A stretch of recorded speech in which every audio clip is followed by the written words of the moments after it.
সম্প্রতি ডিজিটাল মাধ্যমে প্রতারণার ঘটনা ক্রমশ বৃদ্ধি পাচ্ছে।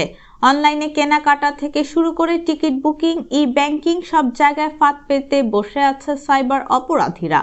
শুধু টাকা পয়সাই নয়, মোবাইল হ্যাক করে যাবতীয় ব্যক্তিগত তথ্য অপরাধীর জিম্মায় চলে যেতে পারে।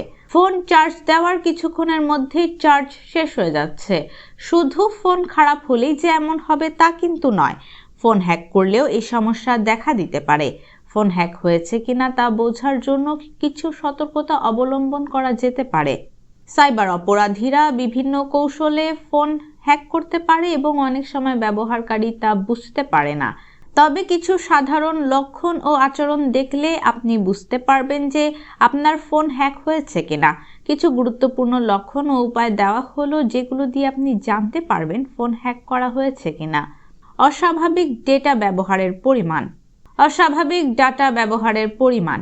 যদি আপনি ফোনের ডাটা ব্যবহারের পরিমাণে অস্বাভাবিক বৃদ্ধি দেখেন, তাহলে এটি একটি সংকেত হতে পারে যে ফোনে কোনো ম্যালওয়্যার বা হ্যাকিং সফটওয়্যার চলমান রয়েছে যা আপনার ডেটা ব্যবহার করা হয়েছে। অজানা অ্যাপ্লিকেশন বা সফটওয়্যার ইনস্টল হওয়া। ফোনে অজানা অ্যাপ্লিকেশন বা সফটওয়্যার ইনস্টল হলে এটি একটি স্পষ্ট লক্ষণ হতে পারে যে ফোনটি হ্যাক করা হয়েছে। এসব অ্যাপ্লিকেশন সাধারণত ব্যাকগ্রাউন্ডে চলতে থাকে এবং আপনার তথ্য চুরি করতে পারে। ফোন স্লো হয়ে যাওয়া। ফোন হ্যাক হওয়ার পরে সেটি সাধারণত স্লো হয়ে যায়, কারণ হ্যাকাররা ফোনে ম্যালওয়্যার ইনস্টল করে এবং ফোনের পারফরম্যান্স কমিয়ে দেয়। ফোনের সাধারণ কার্যকারিতায় বিঘ্ন ঘটতে পারে। ফোনে অজানা কল ও মেসেজ।